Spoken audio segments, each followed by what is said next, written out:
Welcome to Financial Friday. So today we're going to be talking about the IRS. That's right. I'm going to be sharing with you a hideous story that happened to myself and my husband recently. And as I was working through it, what got me through it was going, okay, I'm going to do this and I'm going to teach everyone else how to do it so that they don't have to go through this misery. Okay, so what happened? Super simple. So my husband has a business, and in 2022, he paid the IRS his taxes, sent the check to the IRS to the correct address, sent it in with the form, wrote on the form, on the check, his Social Security, as well as what tax year it was from. Okay, right? That's what you're supposed to do. Yeah, okay. It's 2024, people, and we get this notice in the mail that says, hey, you never paid XYZ, and now we are fining you, okay? I'm not gonna give you guys the real numbers because it just will make me cry, but let's say it's $10,000, okay? You didn't pay $10,000 2 years ago. We're charging you another $5,000. What? Yeah, and I'm like, screw that, we paid it. I know we paid it. Like, trust me, it hurt. I cried, I wept, and I moved to Florida. So yeah, it was painful. Anyways, so great. I'm like, I can solve this. I go into my bank account, I find the check, and I get a copy of it showing that it's been cashed, right? Great. So we give that to our accountant, and it has the front of the check, and then the back of the check has some serial numbers on it, right? And it's not the traditional back of a check. So I give that to our accountant. I'm like, you show them and get those fines removed, right? Yeah. So our accountant calls us back, and they're like, Jen, they said they need the back of the check with the stamp that says IRS, or they can't even look into this.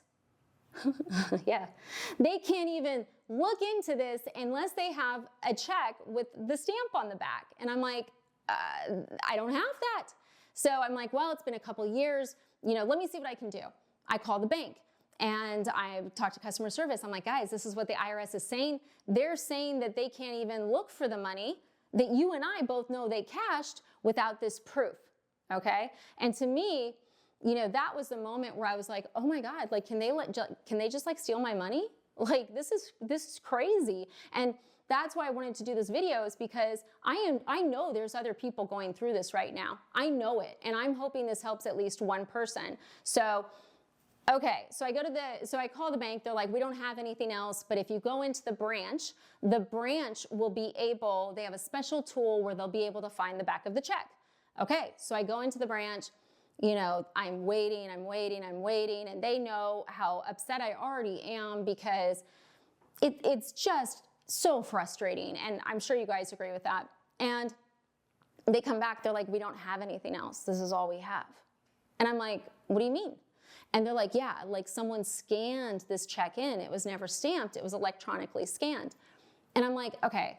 So I'm assuming, this was Chase. I'm assuming Chase would like make sure that like, if someone scanned in a check, it's the legit source. He's like, you would assume. He's like, but I don't know. It's scanned. I don't have anything beyond that. And I'm like, oh my God. So then I'm like, it's fraud.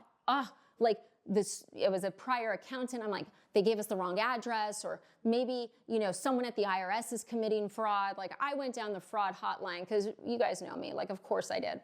So I called Chase Fraud, and I'm like, hey, like, what are we gonna do here? They're telling me I need this check that has the back of it stamped, but it doesn't exist. Do you have something?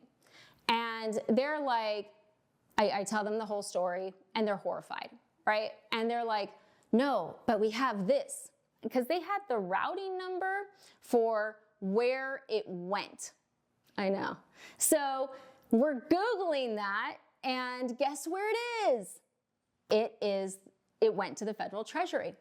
So I'm like, okay, we know they have the money, but they're saying I need a stamp that doesn't exist. So how do I prove to them that they have the money? So I call the IRS, and I'm gonna say this right now. Everyone I talked to at the IRS, with the exception of one person, was incredibly nice. They were very helpful. They were doing the best they could, okay? But there is a disconnect between the IRS, between the Treasury, and between the different departments in the IRS. So I call someone and they're like, yeah, and I'm like, they're like, you've got it, that's not enough. And I'm like, okay. So I call the US Treasury. I know, because of course I do.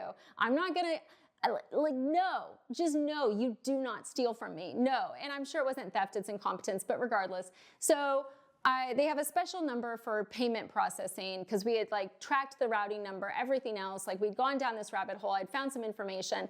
I call this, and it's a special number where people are supposed to log in if they work for one of the government departments, and they can track checks that way. I don't have a login, but I think the woman pitied me. I'm not sure. But she checks and she finds the check. And she's like, yeah, no, we have it. We do have it. She's like, you need to call the IRS back.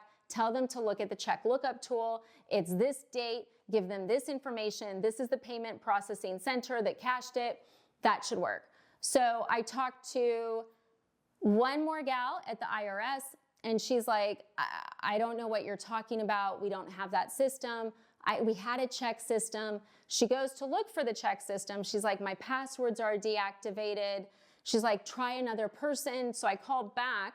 I get someone else, and this was the person that was rough because their energy was just like they were dead. They already died. They're like, agent number, I don't know what agent number they were. They were so dead inside, it was impossible to know. And they're like, yeah, we need the back of the check stamped. I'm like, no, it was electronically payment processed. I walked her, we need this. We can't find it any other way. So then, I know, if you guys are still with me, this is happening to you. So I'm losing my mind. I'm losing it. This was 7 hours of my day, guys. 7 hours. So then I'm like, who's going to help me? They cashed my money. The Treasury knows they cashed my money, but they don't talk to the IRS. The IRS doesn't even know they have this payment, or how to find it. They want something that doesn't even exist because they switched to electronic payments. What do I do? Here's something interesting. There is a tax advocacy group that's tied to the IRS. So I called them, and what they do is if you're in a position, I'll put a link for you guys in case this is happening to you. So if you're in a position where the IRS is saying that you owe a ridiculous amount or something else, and it's going to adversely affect you financially, they help figure out what's going on, okay? And so I called because I was like, I don't even know what to do. And she's like, well, wait, which phone number did you call? And I gave her the number of the IRS, right? And she's like, oh, try this one. So then I called a different number for the IRS, which is the balance due department. Everybody remember that. It's the balance due department. I talked to a lovely gal every 5 to 7 minutes. When she'd say, hey, I've got to put you on hold. It's going to be 5 to 7 minutes. I'll check back in. She checked back in. She had the system where she could look up the check. Everything was resolved. Maybe. I know, maybe. So she was able to locate the payment. She was able to put it towards my husband. Even though he had his social security number there, that's not where it had been attributed. It wasn't attributed to me. It was attributed to an ITIN he had 2 years ago, which made no sense because it was on nothing. So they said, okay, everything will be resolved. And I'm like, great, can I have a confirmation number, please? Because 7 hours, right? And they're like, well, we can't give you a confirmation letter, but we'll mail out a letter to you, which you should get in 4 to 6 weeks. And I'm like, okay, so this should be resolved, right? She's like, it should be, but sometimes there's a hold. So if you don't get that letter in 4 to 6 weeks, call me back. Yeah. Okay, so what is the point of this besides, oh my goodness? The point's this. Okay, first of all, if you guys write a check to the IRS, you want to make sure that you see that they cash it. Also, I would suggest having an IRS account online so that you can monitor this, because you also want to make sure just because they cashed it doesn't mean that it actually went to your tax account. Seriously, or the tax year. So you've got to watch for this. I never thought in a million years that you could mail money to the government, put your social security on it, have all the information on it, have it with the form, and they say they never got it. But it's a thing. So if you guys are writing checks to the IRS, you want to make sure they cashed it. Print up a copy of the front and the back. If the back just has serial numbers on it, it's because they do electronic payment processing now, which a lot of people at the IRS don't know. So you want to make sure you have that ready, and you want to look at your IRS account. I would even call and say, hey, I just want to make sure, it looks like you cashed my check. This went towards my tax returns, right? That's where I'm at with this, because this is years later. Right? What if it had been 1 year later? I wouldn't have even been able to access that information, and that money would have been gone. So that is the point of the video. If you're going through this right now, guys, you don't need the stamp on the back of the check. They do electronic payment processing, and if you call the balance due department, they have the system where if you read those numbers off the back of the check, they can look it up. They're gonna ask you to fax it as well, so you're gonna have to go back to 1922 before you call them and get a fax machine. But that is what I went through. I hope this helps someone. But yes, if you're mailing checks to the IRS, make sure they cash them, get proof, and make sure it actually went to your account, because this does happen. Thanks for watching, guys. I hope it helps.